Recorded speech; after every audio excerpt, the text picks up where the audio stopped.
በስመ አብ ወወልድ ወመንፈስ ቅዱስ አሐዱ አምላክ አሜን። ኦ ምልዕተ ጸጋ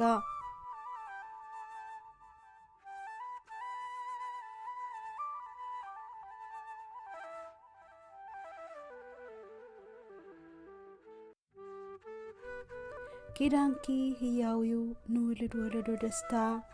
ካብ ሞት ዘሳግር ዘውህብ እፎይታ ብንጹህ ልቦና ንዝጸውዐ ስምኪ ዘይልወጥ ስልጣን ናኸ ተዋሃበኪ ስምኪ ስንቂ ኾይንኒ ናዕለት ቀለበይ በይነይ ኣይኮንኩን ኣለኽብ ጐነይ ጐይታ ዝሃበኒ መጸናንዒት ህያበይ ኲናቱ ከይወግኣኒ ኰይንኒ ምልክት ካብ ፍለጻ ጸላኢ እንኸምልጥ የዳወይ ዘርጊሐ ክቐውም ንምስጋና መጓሳው ህብኒ ካብቲ ናይ ሰማይ መና ኣይጠቐመንን እንጌራይ መሶበይ ምልኡ ብዘይ ውዳእ ሽሻይ ከም መዓር ዝጥዕምዩ ማይ ከይጸምኣኒ ንፍቕሪ ጨሊጠ ኣለኹ ክሳብ ሎሚ ኣባኺ ተጸጊዐ ሽግርን መከራን ንኹሉ ረሲዐ ኣብዛ ጭንቂ ዓለም ብስጋ ፈተና ደስታ ካብ ዝመስል ብናይ ጥፍኣት ጎደና ጸላኢ ከይወስደኒ ሃይማኖተይ ክኽደና ምስትውዓል ኣልብስኒ ኣደ ትሕትና ምምላእ ኣቢኒ ናይ መነባቡረይ ሃጓፍ ካብ ቤቱ ኽብሊለ ብኾንቱ ትምኒት ክውንጨፍ ንዘይፈልጣ ጽባሕ ብቖጸራ ከውትት ናብቲ ዕግርግር ስፍራ ዘብጽሕ ናብ ሞት ብዘይ ውዳእ ድሌታተይ ከም ዝዓበደ ከይብል ከርተት ሓልውኒ ሓደራ ኣደ ጐይታይ ብዘለኒ ኣመስኪነ ክዕርፋ ንነብሰይ ሞት ከይቅድመኒ ከለኹ ምስ ሓጢኣተይ ዕድመይ ንንስሓ ኣወስኽለይ ብምሕረቱ ክርእየኒ ንገርለይ ንስምህና ድኻመይ ንኸይቈጽረለይ እምሕፀነኪ ኣለኹ ኣተዓርቕኒ ማርያመይ በኣባ ጌርጊስ ዘጋስጫ ጸሎት በኣባ ጽጌ ድንግል በረኸት በኣባ ሕርያቆስ ልቢ ዘረስርሱ ድርሰታት ብደራሲ ዜማ ዝተዋህቦ ሰማያዊ ሃብትታት ብናይ ኤፍሬም ውዳሴ ብቐትሪ ብለይቲ ሰዓታት ንዒ እብለኪ ኪዳነ ምህረት አንጊሄ ገስገስኩ ንኽሳለም ቤትኪ ሕማመይ ፈወስኩ ሰቴ ኸብ ጸበልኪ ብፍቕሪ ወድኺ ብምሕረቱ ድሓንኩ ናብቲ ቅዱስ እምባ ብእልልታ በጻሕኩ ጸሎተይ ሰሚሩ ኣብራኩ ጥዋፈይ ኣማላድነትኪ ነውረይ ሸፊንለይ ብበደል ዝደኸመ ደልዲልዩ ሓይለይ በቲ ኣብ ዝባንኪ ዝሓዘልክዮ ተፈቲሕዩ እስራተይ ናይ ውሽጠይ ገበና ተኻፋሊት ምስጢረይ ጭንቀተይ ኣርሒቐ ኣደ ኣዶናይ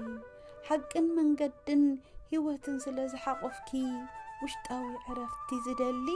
ቀልጢፉ ይረኽበኪ በተዓለት እቲኣ ድሕሪ ትጉሩም ዜና ፍስሓን ሓጎስን ከባርነት መውፃእና ካብታ ዝተሰምዓላ ዓዲ ብስራት ሽዑ ተጀሚሩ ናይ መድሓና ዑደት ሃገረ እግዚአብሔር ፈትዩ ዝሓረየኪ ማሕደሪት መለኮት ጽዮን ንስኺኺ ኢሳያስ ከም ዝበሎ ሕማም ከይረኣኺ ትንቢት ፈጺምክዮ ንንጉስ ወሊድኪ ብዘደንቕ ትሕትና ኣብ መብልዕ ዕማል ደቂሱ ላም ኣድጊ በጊዕ እስትንፋሶም ለገሱ ኣብቲ ምሕደሪ ኸብቲ ጠቕሊልክዮ ብጨርቂ ብኣእምሮ ዘይብጻሕ ተወሲኑ በኣኺ ካብ ሄሮዶስ ክትሃድሚ ኣብ ዝባንኪ ሓዚልኪ ከም ድኻ ማይን መግብን ዘለመንኪ ኣይርሳዕንዩ ናይ ግብፂ ስደትኪ ናይ ማኅፀንኪ ፍረ ኣቦ ዘለዓለም ናይ ኣማልኽቲ ኣምላኽ ኣልፋን ኦሜጋን ኩሉ ንዝሰርሖ ዝገበሮ ተኣምራት ናይ ቃሉ እንጀራ ክበልዑ ብእምነት ኣዝዩ ዘደንቕዩ ናይ ጥበብ ርቀት በብቁሩብ ዓብዩ ኩሉ ኾይንልና ብዘይካ ሓጢኣት ኩሉ ኣርኣየና ኣብ ቃና ገሊላ ኣብ ናይ ዶኪማስ ቤት ኣብ እወን ረኸብኩኺ ኣብ ቦታ ዓዱማት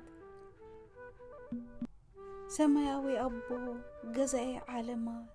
ኣብ ቆፀሩኡ መፀ ከይሕለፈ ሰዓት ስለና ክብጆ ኢየሱስ ክርስቶስ ብተግባር ኣርኣየና ትእዛዝ ከይነፍርስ ኣእማድ ምስጢራት ዶግማ ንኸይሕደስ ጥበብ ቤታ ሰሪሓ ትገንሸል ክሕረድ ቅዱስ ስጉኡን ክቡር ደሙን ክወርድ ሕጂውን ርአኪ ኣብ እግሪ መስቀል ሽልማት ኩርዓተይ ናይ ክብረይ ኣኽሊል ትምክሕቲ ቅዱሳን ናይ ሓርነት ማሕተም ኣዲኡ ንፍቕሪ እተውህቢ ሰላም ንጸልማት ዘርሕቕ ብርሃን ዝተረኣየልኪ ናይ ቃል መዕረፊኡ ማርያም ንጸቲኺ ዝተዓደለ ሰብዩ ዘመስግን ንዓኺ ኣብ ቅድሚ ስላሴ ዘለኪ ሙሉእ ጸጋ ቀስተ ደመናና ምኽንያት ድሕነትና ክንምስክሪና ካብ ሞት ብምትራፍና ብናትኪ ልመና ጸሎት ናይ ወድኺ ምሕረት ንዘለዓለም ይመስገን ናይ ዓለም መድኃኒት ኦ ምልእተ ጸጋ ወድኺ ምሕረቱ ክኸፍለና ለምንልና